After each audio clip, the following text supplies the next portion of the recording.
Hello, welcome to Gurukul's CAT 100 series, a series that's designed specifically to take you from your study room to the corporate boardroom.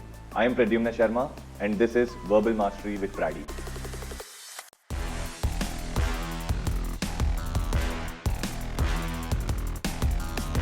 Welcome to day 97 of our 100 Days to CAT test series.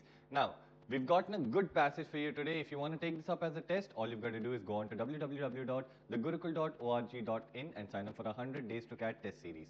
If you want to follow along with this video, then these are the first few parts of this passage. Pause the video here, read these parts, and then we're going to go into the next parts of this passage. These are the remaining parts of the passage. Pause the video here, read these parts, and then we're going to go into the questions of this passage. Now this question number 1, pause the video here, answer this question, and then we're going to go into the second question of the passage. This question number 2, pause the video here, answer this question, and then we're going to go into the question number 3 of the passage. This is question number 3, pause the video here, answer this question, and then we're going to go into the last question of this passage. Now this question number 4, last question of the passage, pause the video here, answer this question, and then we're going to go into the explanation of passage and the questions. The passage says, Peter Mark Roget published his first edition of Thesaurus of English Words and Phrases in the spring of 1852. He organized sets of synonyms according to 1,000 categories neatly arrayed in 2-column format. Roget was utterly obsessive about making lists, keeping a notebook full of them as early as 8 years old, and by the age 26, he had compiled a 100-page draft of what would become his greatest work. List making was a welcome relief for him, his chronic depression and tumultuous family life. Tumultuous means too chaotic family life, and it was a way of imposing order on a messy reality. So what do I understand from here? I understand that Roget liked making lists. Okay, why did he like this? Because this gave order. This gave him a sense of order,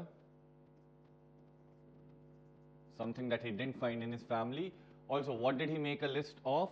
So this list was of all the synonyms according to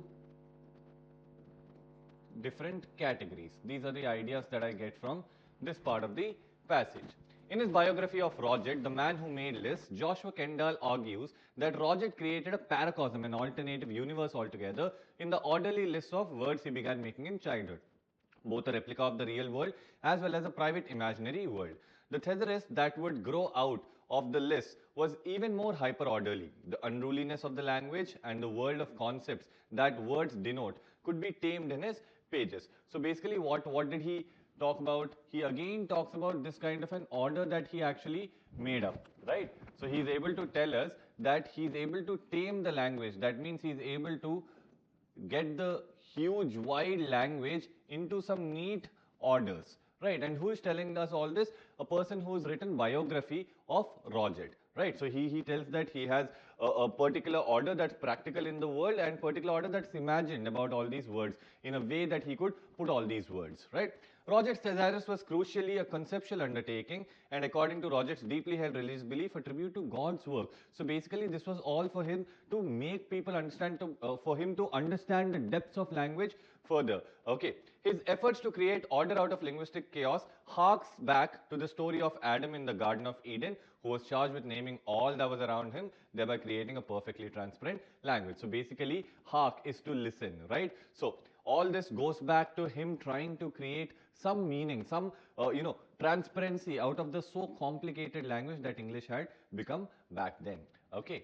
So it was according to the theology of Saint Augustine, a language that would lose its perfection with the fall of man and then irreparably shatter, following the construction of the Tower of Babel. Again, Tower of Babel, kind of exemplified the existence of multiple languages altogether and how language was very, very complicated. So this was what probably he is trying to refer to. By Roget's time, Enlightenment ideals had taken hold, suggesting that scientific pursuits and rational inquiry could discover antidotes to Babel, if not a return to the perfect language of Adam. So by the time Roget was there, okay, there was a lot of Enlightenment ideals that had come in, as in science was asking for reason, for proof, for an order. Okay, so probably Roget thought that, okay, if I go in this rational manner, I can bring back some of, an order into what language has become very unruly, right? So he could bring back an order into that unruly language. Though we no longer cling so tightly to these Enlightenment notions about language in our postmodern age, we still carry with us Roger's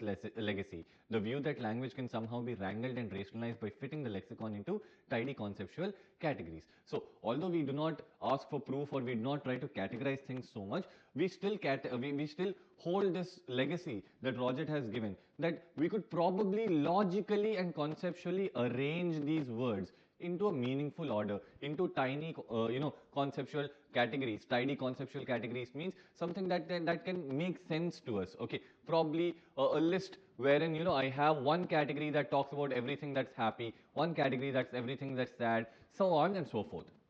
Roget wanted his readers to immerse themselves in the orderly classification of the system of Thesaurus so they might better understand the full possibilities of human expression. So he wanted to go deep. He wanted his readers to go deep into the language and, get that feel of the language. As Roget first conceived it, the book did not even have an alphabetical index. He later included it as an afterthought. So basically, he started just listing things down. It was not in alphabetical order when he actually began it. His goal then was not to provide a simple method of replacing synonym A with synonym B, but instead to encourage a fuller understanding of the world of ideas and the language representing it. So basically, his goal was not to just, give some practical book that can tell you can replace this word with this particular word. He wanted people to go deeper. He wanted people to delve deeper into the language and then understand the realities of the language.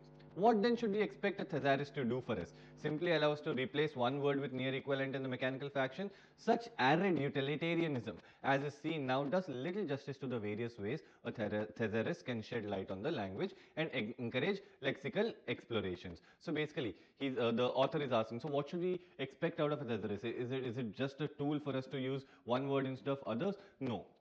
The author then says that a thesaurus can be used for us to understand all the lexical expressions, all the full range of the possibilities of a language. A thesaurus can mine rich usage data from textual corpora to paint a picture of how words are used in actual context. It can create a new spatial metaphor for semantic connections, or it can add historical dimension to trace how words related to a given concept have ebbed and flowed over the centuries. So basically, he's giving us three uses of how a thesaurus can be used, and in all of these three uses, he's saying that these thesaurus can be used, to get one word out of a database of words that can actually tell us about the actual context. So different words, in which context they should be used, how have they come from history, how have their journey been, how has their journey been, and how can we use these metaphorically for connections. Those all can be seen over here. These are but some of the directions that 21st century thesaurus is headed in, directions unforeseen by Roget in his time. So basically, Roget has not imagined that our thesaurus would probably go into all of these things. He just wanted to create order out of the chaos that is language, and he wanted to make sure that all of us understand the language at the greatest depth. Now that we've understood the passage, let's get into the questions. Now, question number 1 says, the passage is primarily concerned with which of the following? So, what is the passage trying to do? Evaluating the impact of Roget's thesaurus in different fields. Well, it is kind of trying to do that, but not really. Tracing the impact of Roget's thesaurus by narrating a sequence of events, definitely not. It's not trying to trace the impact of Roget's thesaurus. So A is looking like a good answer. I'll just keep this aside. Examining the influence of Roget's views on his work and the potential that the thesaurus has in modern times. Yes, especially towards the ending 2 paragraphs of the passage, he's talked about how we can use, or how people are using, thesaurus in modern times, how not to and how to use, right? So C becomes a better answer than A. So now I can remove A completely. D, describing how Roget conceived of the thesaurus and thus examining how it is used in the modern times. Now this somewhere is a little partial scope, because we're not talking about how Roget conceived of it, we're talking about his views on the thesaurus, right? It's not only how he started writing and all, but it's also that, why did he do it all? So D looks like a partial scope answer, so the best possible answer for us becomes C. Now let's go for the second question. According to the passage, a reader of Roget's thesaurus may profit the most by. So what will be the best thing that a reader of Roget's thesaurus get? Participating in discovering meanings and usage of words. Yes, you can learn and understand the complete range of the meaning of words. So this is one thing that is what the author would have wanted. B, finding closely related set of words. Again, the author does not want a simple mechanical tool for substitution of words, right? So B should not be a correct answer. C, using the thesaurus in moderation since it interferes with our natural expression of words. Again, the author is not saying don't use it. The author is saying use it for something specific, like taking the full range of the meanings, trying to understand the history and everything.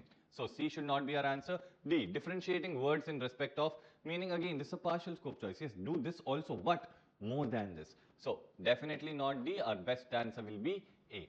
Now let's go for the third question. The author refers to arid utilitarianism primarily in order to point out what is this arid utilitarianism. The author talked about dry and practical use of the thesaurus, just substituting synonym A with synonym B, right? So that the concept of perfect synonym is a mirage. No, there are perfect synonyms, but the author doesn't want you to find those perfect synonyms, and that should not be the only use of it.